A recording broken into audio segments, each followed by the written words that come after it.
Hey guys, it's Julie with Julie's Designs. Today is another thrift flip episode where I take items I've thrifted and upcycle them for resale. Today's video is something y'all have been requesting for a while. We are going to upcycle cabinet doors. This is not something that I use often, but for some reason I have a lot of them. So y'all know 2021, we are getting rid of the hoard. So I went through my cabinet collection door and picked out 4 of them that we are going to upcycle on this video. So this is a great option if you're not a woodworker like me and you don't have a lot of tools, but you want to make some cool pieces of home decor and signs and things like that. This is a great option because it is already put together for you. So I'm going to give y'all just different ways to upcycle these things, and we are going to be using IOD products because I am so excited to tell y'all that this video is sponsored by IOD. Y'all know I have been loving and using IOD products for a while now. So after the crockery stamp got all the way sold out, they reached out to me and asked me if I wanted to partner up with them, and I was like, of course, no brainer. I love y'all products and I will continue to use them. On today's video, we're going to be specifically using some of their font stamps. I have, my favorite is the typesetting stamp. Y'all let me know what font is y'all favorite. And then we have the swoosh stamp. So this one's like more of a scripty font. And then we have the retro stamp, which I have a fun idea for this one. And then, y'all, I'm so excited about this.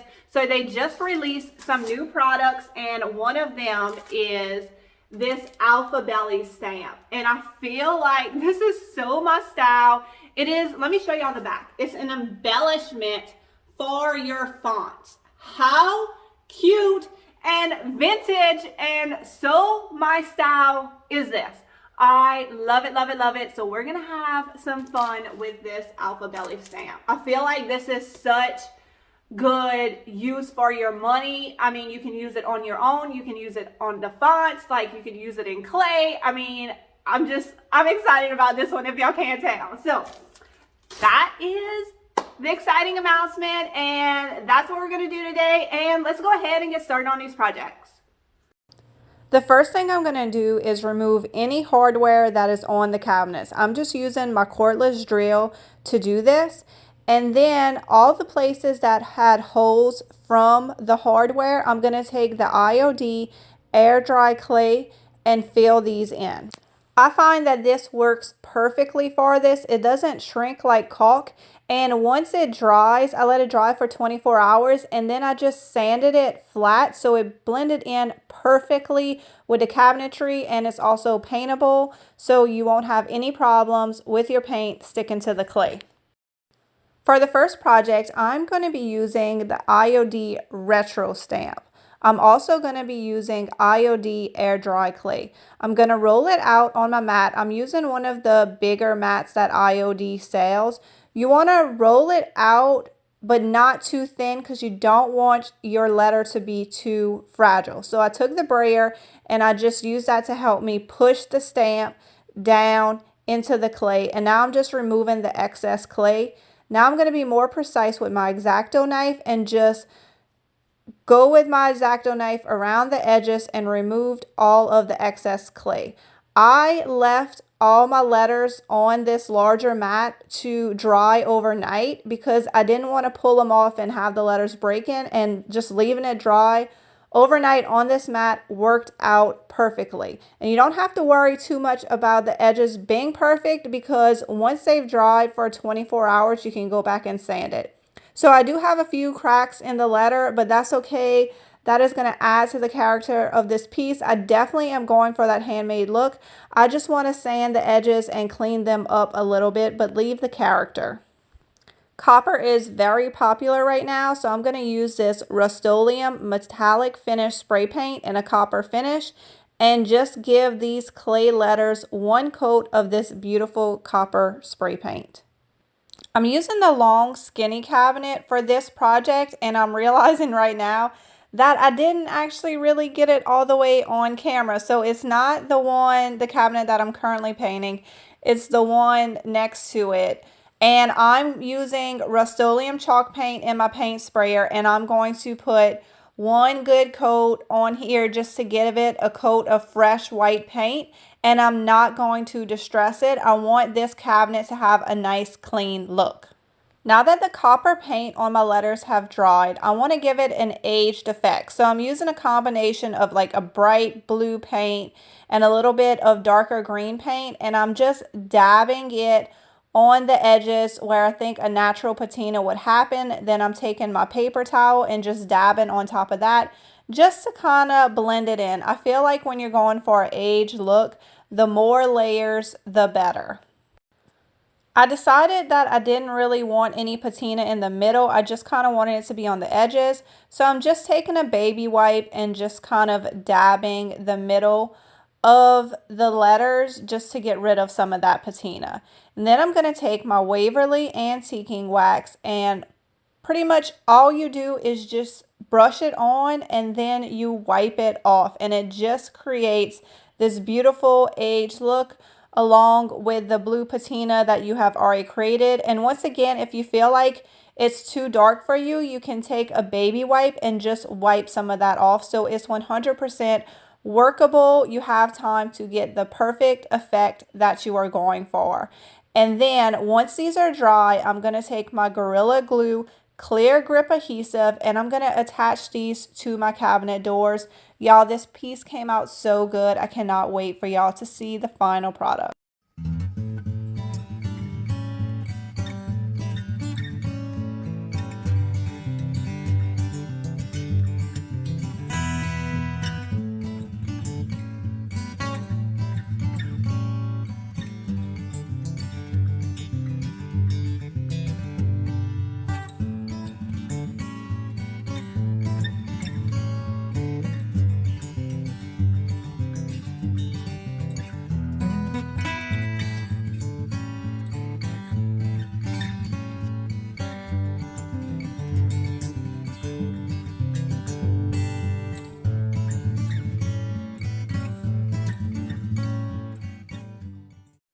All my other cabinet doors, I'm leaving natural or I'm painting them white. So I decided for this smaller one to add a little bit of color. I'm using DIY paint in the color Apothecary, and I'm going to put 2 coats of paint on this cabinet door.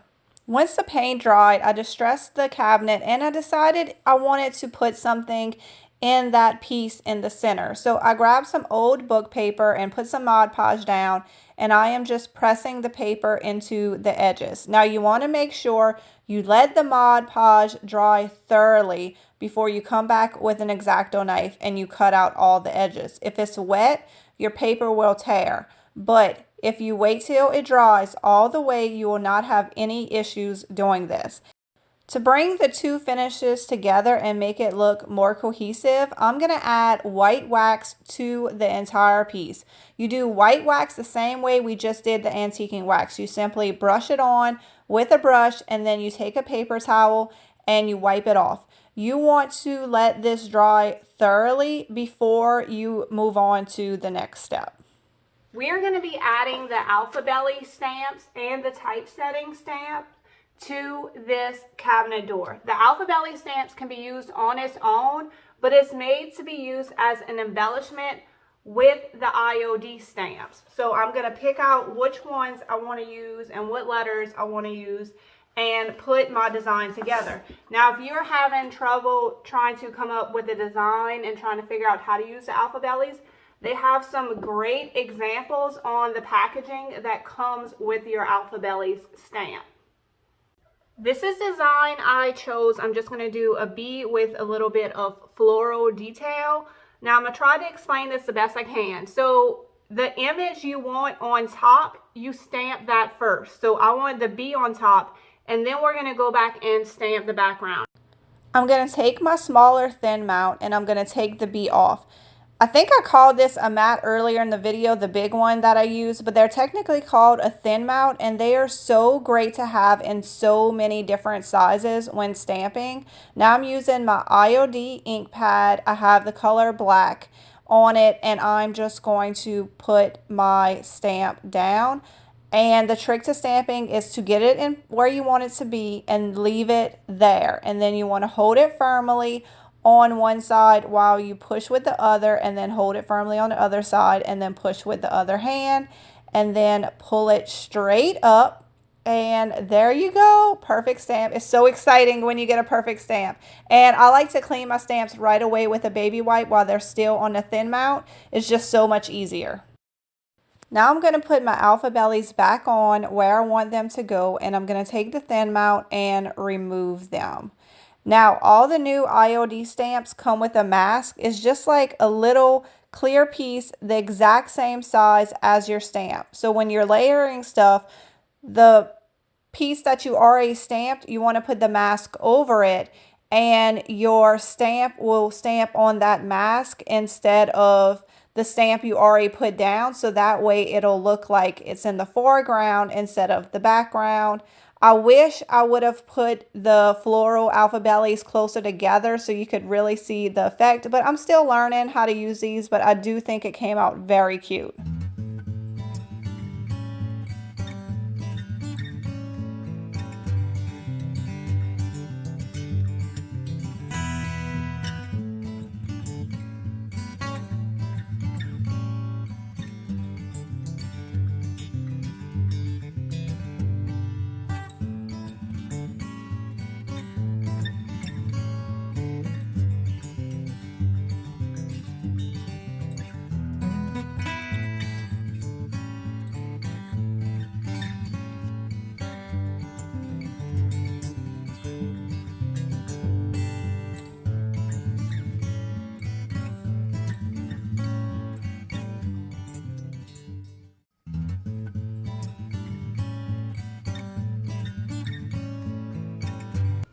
I've painted and lightly distressed this cabinet, and now I want to create a drop cloth pocket to put on it. But first I want to stamp "Love Grows Here" on the drop cloth. I have these two rulers just so I know what my area is that's going to go on top of the cabinet. This one's going to be a little more complicated because we're going to be using the Alphbellies stamp. We're going to be using the lowercase typesetting stamp, and then we're also going to be using the Swoosh stamp.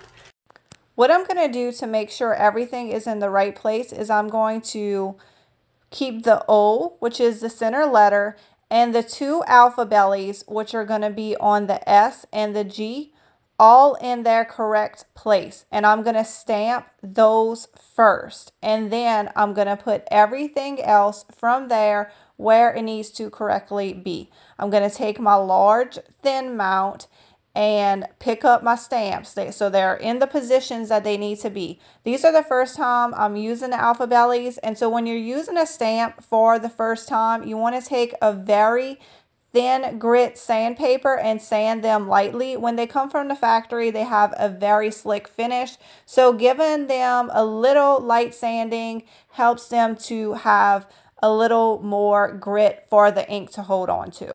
I'm going to add ink to my stamps and turn it over in the center of the drop cloth.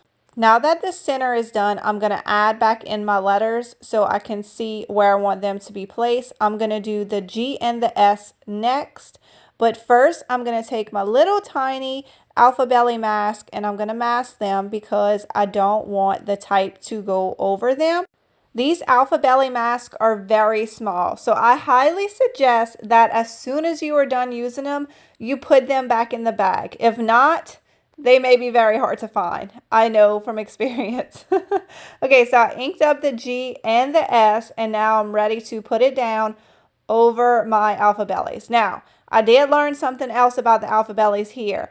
The G was perfect, but the S, I picked a spot where the script was a little bit too thick, so the Alphbelly just blended in. So if I could go back again, I probably would have picked a thicker Alphbelly for that spot, and the effect would have been a lot better. But this is my first time using these, so I'm kind of learning as I go, but I definitely love the effect. You can see how amazing it came out on the G, and there's so many to pick from. I just think I picked one that was just a little bit too small for that area of the S. And now I'm just going back in and I'm adding my letters one at a time. Now, the swoosh stamp also comes with mask. If you don't want that swoosh part to overlap, you can mask off each letter, but I just kind of go with it. I just try not to push too hard on the stamp that is going to be overlapping the other stamp, and I think it looks fine.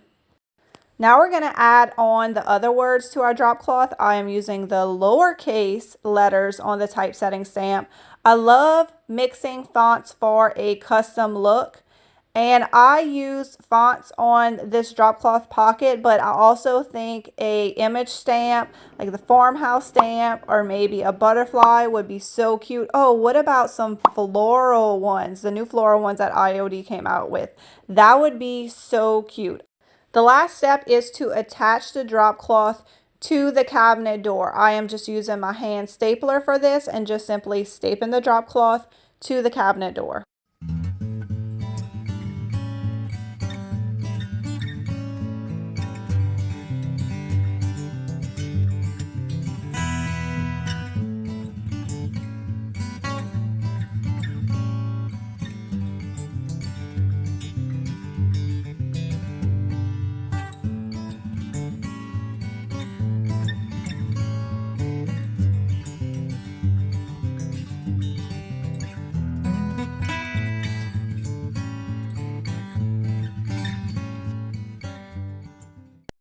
For this last project, we're going to be using this beautiful cypress door my neighbor gave me. We're going to turn it into a tray, but I don't like how the bottom molding is not the same size as the top molding. It's much thicker. So I'm just taking it on my table saw and cutting it down so that all the trim pieces are the same size. When I am making trays, I like to try to make my own handles for them. That way they stand out from anything else that is on the market. I really try to avoid using handles that are purchased from the store. So I have these spindles. I cut down 2 of them, and then I just cut down some small blocks to be able to lift up the handles. I'm going to attach them together using my brad nailer. And then I'm going to paint my handles white, and then I will use screws from the bottom and attach my handles to here. So that's how I will put this whole piece together. While the paint on the handles are drying, I'm going to go ahead and put a stamp on my tray. I want it to say gather. I've already laid it out. I'm using the retro stamp for this, and y'all, I know I spelled gather wrong at some point in the process. I figured it out and was able to fix it. It wasn't until I kind of walked away and looked at it and was like, okay, that is not quite right. Y'all know I can't spell. Y'all know this, okay? But I figured it out before I put it on YouTube. So are y'all proud of me? Oh my God, that does not even look close to right. But when you're up close, it's hard to tell. Okay, anyway, back to the project. So I'm using the retro stamp, and the thing I love about the retro stamp is you can use it as an outline. So I put the stamp down, and you want to keep it on your thin mount. Do not take your stamps off the thin mount because we're going to use them again. So I'm just taking some chalk paint that I took out my sprayer. So the paint on here is going to be the same color as my handle, so it'll all tie in together. And I'm going to put 2 coats of white paint on the letters. I want to go for a more worn look on this piece. So I'm taking a light grit sandpaper and just lightly sanding the white paint that I just put on there. It is completely dry before I start sanding it off. And that's the thing I love about this retro stamp is you can create a very worn, weathered, layered, old look. Let me show y'all this project that I did. This is a sign I made for somebody, and I love how I was able to layer different colors for something that looked very old and that had been there forever. I love that look. So this is something easy to create with the retro stamp. So I sanded it with sandpaper, then I'm coming back with a baby wipe, and that is giving it the exact look that I want. Now we're going to bring back the thin mount with our stamp on it, and this is why you don't take it off, because it's already in the exact position that we need. I'm going to load it up with the IOD black ink, and then I'm going to put it on top of the stamp for a nice clean finished look.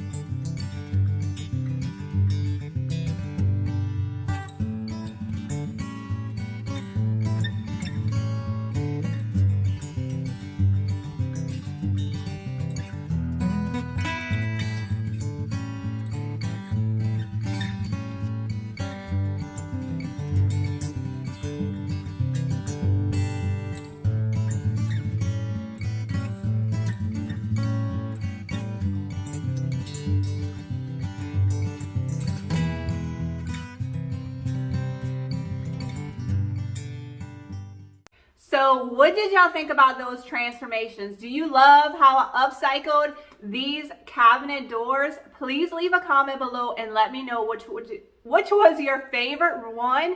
And also, what is your favorite IOD font? And what do y'all think about the Alphbellies? I really want to know. Do not forget to check the description below to find an IOD retailer near you. And of course, all the lists of products and links that I use on today's video will be in the description below. If you love these kind of videos, make sure you subscribe to my channel. I do these every single week, along with lots of thrift store shopping, thrift store hauls, and also sometimes a little decorating in there. Y'all have a wonderful day, and I will see y'all on the next video. Thanks for watching, and give this video a big